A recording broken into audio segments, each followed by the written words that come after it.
À l'occasion de la journée du patrimoine, la commune d'Avrieux inaugure leur télégraphe Chappe. Il faut marcher une trentaine de minutes avant d'atteindre l'outil datant du XIXe siècle.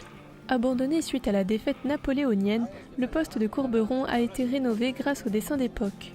Il ouvre ses portes au grand public pour une première mondiale, une simulation de communication entre les postes. Aujourd'hui, on est sur l'inauguration du télégraphe Chappe du Courberon et qui a été une journée un peu exceptionnelle puisque c'est la première fois durant laquelle des signaux ont à nouveau pu être échangés entre plusieurs postes télégraphiques voisins.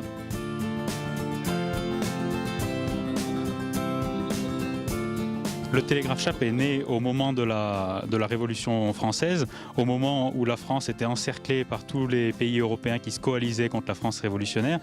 Et ils ont ressenti le besoin à ce moment-là d'avoir un système de communication plus performant. Un système de communication pouvant s'étendre sur une plus grande surface, mais qui possède ses limites. En effet, le brouillard a rendu la simulation incertaine. Le manque de visibilité empêchait de voir les signaux des autres postes. Heureusement, le brouillard s'est levé en fin de matinée afin que nous puissions observer le mécanisme. Le principal s'appelle le régulateur, puis ceux qui tournent aux extrémités s'appellent les indicateurs.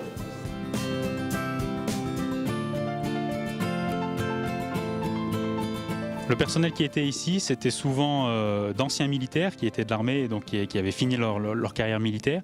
Ils étaient, à chaque fois, les stationnaires étaient par deux, avec la mission de se relayer tous les midis.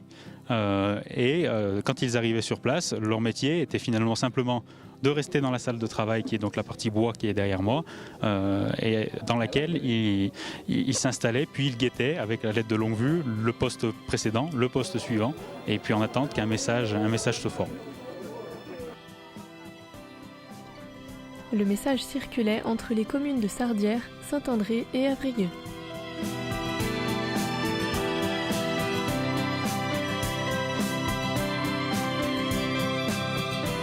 Voici le signal qui est fait, que maintenant je vais reproduire sur le mécanisme.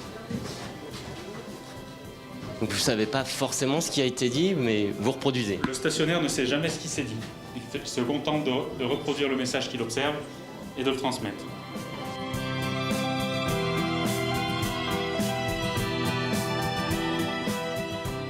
Aujourd'hui, le message qu'on transmet est un message en l'hommage de mon père qui est décédé, et donc pour lequel j'ai repris le flambeau de l'association derrière. Donc c'est un message d'hommage à l'intention de mon père.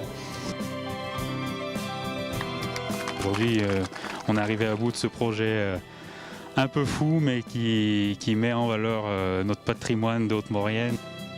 Ça restera gravé dans nos mémoires pour toujours, je crois.